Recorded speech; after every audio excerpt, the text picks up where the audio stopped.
Hello, my name is Dustin Dolby. Today I'm running through my workflow for photographing a simple item. No fancy cheeses, no fancy wines. We're gonna shoot some deodorant. And the way we're gonna approach this is just with a one light setup. We're gonna use a single speed light. So let me just hit it with a bare flash and we can discuss this. Compositionally, you'll see we're looking up at our product and that has a positive connotation. So that's just a kind of marketing trick, I guess you could say. Now, in terms of the item being straight, I think it looks good. You see how scuffed up the product is? Well, the hard light is doing it no justice by hitting it with that bare flash unmodified. So we're gonna put a strip box on our Speedlight.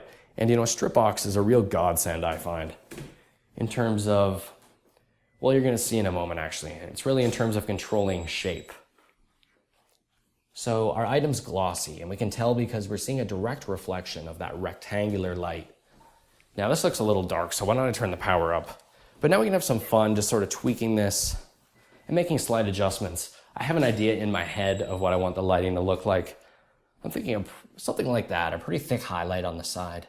And that actually looks quite elegant. Should we maybe slightly turn this away from the edge? And hopefully I didn't turn it too far. What do you guys think? I think that looks pretty nice. Now, a multi-light setup's always nice, and you don't even need a second light to do that. You can just use some white card or something like that. And just by bouncing light back into the product, I think we're gonna be impressed here. Okay, great. That almost looks like an ad photo right there, in my opinion. In fact, that looks really nice. Why don't we just run with that? I was gonna do some additional fill lights in there, but I think that looks strong. Why don't we work with this real estate up here at the top of our item? We see there's some room to maybe place a bit of gradient up there. So how I'm gonna do this is use one of these small diffusion panels. And you can get these really cheap on Amazon. In fact, I'll put a link in the section below. And by the way, use my Amazon affiliate link because that'll earn me a percentage. And let's see if I can just place a highlight up there. How about something like that? So it's a bit of a gradient we created and we'll comp that into our original exposure. I'm really happy with all the exposures we have so far. We're just gonna get one final one, and we're not actually going to use this exposure visually, but just informationally, so to speak. And that's not bad for my first shot. And what I'm trying to do really is get a silhouette. So in post-production, this will essentially select the item for me. So I'm gonna bring that into post and I'll show you how we work with this. I'm gonna bring that exposure, and this one's gorgeous, and that's gonna make something really rocking. Okay, so here we are inside of post-production, guys, and I already removed some dust. This one must have flew under my radar. And I've already straightened the product, which is why you see kind of crooked lines at the edges, but I use rulers, and this is really straight. You want a straight item for sure. So I've already created a clipping path. Let me select it. And I'll grab both my items here, both the frames, group them, and apply the layer mask. The nice thing about creating digital backgrounds is you can actually sample colors from your item and sort of create this euphoric kind of 3D space for it to sit in. And it looks flat like this, but we're going to add a lot of dimension in a bit. So right off the bat, you'll notice when I zoom in, things are sort of sloppy, like the specular highlight looks kind of smudged, smeared, whatever you want to call it. But let's just think big picture right now. Things I want to get rid of are like the serial number. Why do you get rid of the serial number? I don't know, but once I posted my photo in a forum and someone said, get rid of that. And it makes sense kind of, I think. And we got this top layer too. I should get rid of it there. Even though I probably won't be using this information down here, which is why I left it so dusty, I'm really just going to try to blend in this top gradient just in the top. So I'll change the order of that, and earlier I found this worked well when I put it on lighten mode and put a 50% blend, and let me turn that on and off. And it's kind of cool compositing. Like when your item doesn't move, you can really just take as many exposures as you want, and by turning up the fill, for instance, it's like I'm increasing or decreasing the power of the light. So that's really powerful, and I enjoy that. So it's not just a frugal workaround, it really has technical benefits.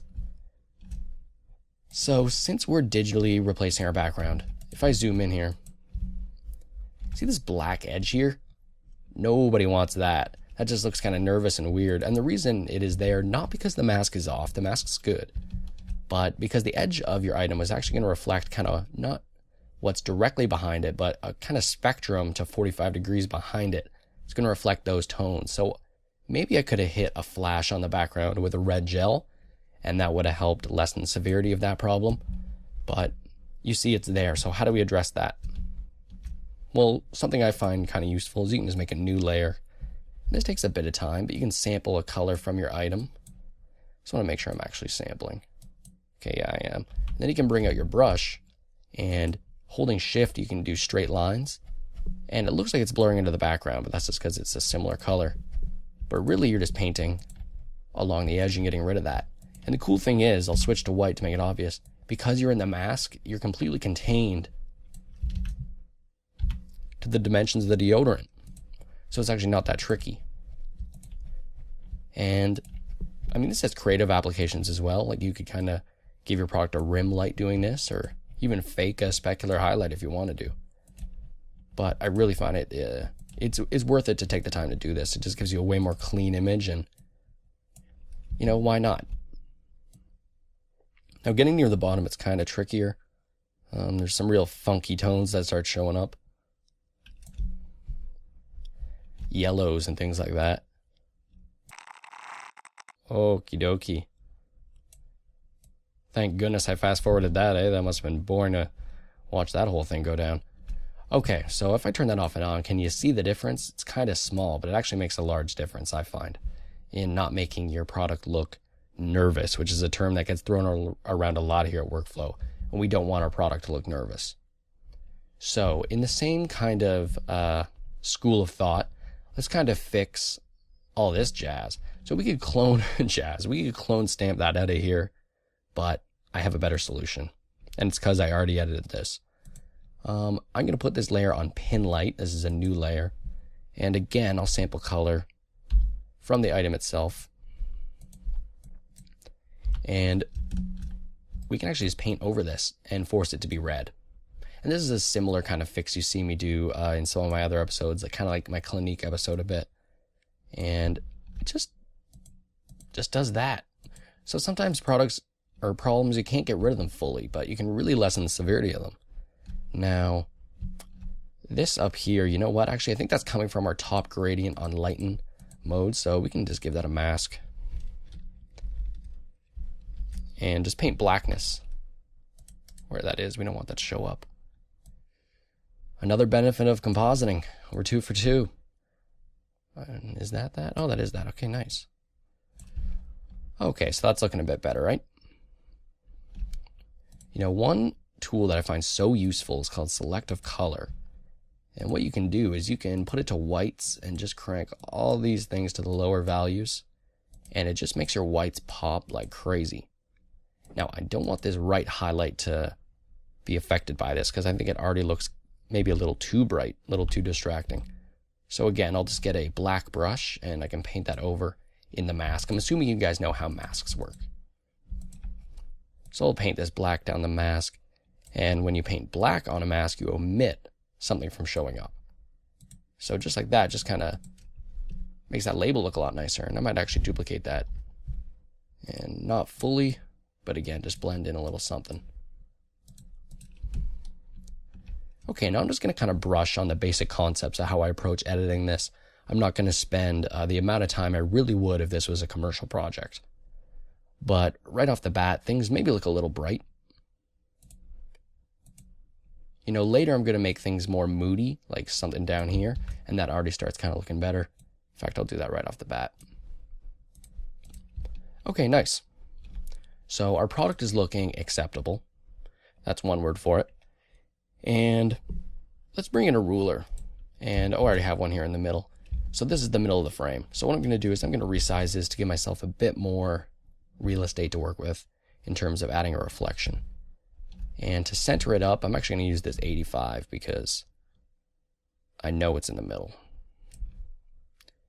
And I'm going to turn view snap off. Oh, it's not off.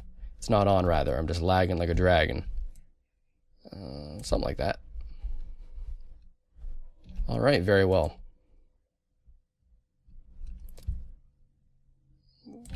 And right off the bat, let's just Control J, Control E to merge that, and right click apply the layer mask, Control T. I'm throwing a lot of hotkeys at you here. And flip vertical. And you can click it and hold shift, and this is going to give us a digital reflection. And right off the bat, we're going to see a kind of poor consequence of having a digital reflection. If I touch these layers, you see there's huge gaps here. So what I'm going to do is, unfortunately, I'm going to overlap it like that. And I'll put it under. Now, this is not optically, scientifically speaking, really how the reflection would look, but I mean, it's good enough. I mean, if someone's looking at a picture of deodorant and getting that technical about it, they got bigger problems. So I'm going to hit Control H to get rid of that ruler. And I usually don't leave this at 100%. Again, you can just kind of blend it in. And even with the flat background, this already kind of looks like it's sitting on a piece of glass. It just looks unbelievable how everything in the background is the exact, correct tone. So a new layer, and I can hit G, and this is basically what I would do for a while until something looks good. I'll click in the middle, hold shift, and let go. And that's going to give you a gradient, and that'll immediately add a bit of dimension. And the more gradients, the better, sometimes. I'm going to darken the background of this a little bit. And then what I like to do is Control J, duplicate the gradients. And you can hold Alt to make the adjustment symmetrical. And basically, by duplicating them, you just create more and more dimension. And we're already starting to see something called banding. If I zoom in, and the screen recording software I'm using might actually amplify this problem, but I can actually see the steps of where the color is changing from one to another. Now, something to point out is I'm working in an 8-bit per channel. I meant to do 16-bit per channel. Oh, Nelly, I'm too deep to stop now. Okay, well, I'm working 8 bits per channel, which only gives me, I think, 256 tones to work with. So this is actually going to be a large problem. You probably want to use 16 or 32 to give yourself more, I guess you'd call it color depth. I'm not really technically an expert at any of this stuff, but I just like making deodorant look great. So let's duplicate this again, and I'll show you how to address the banding later. And let's do some funky stuff here. Let's maybe put something on the ground. That can look cool. So a lot of duplicating, a lot of resizing.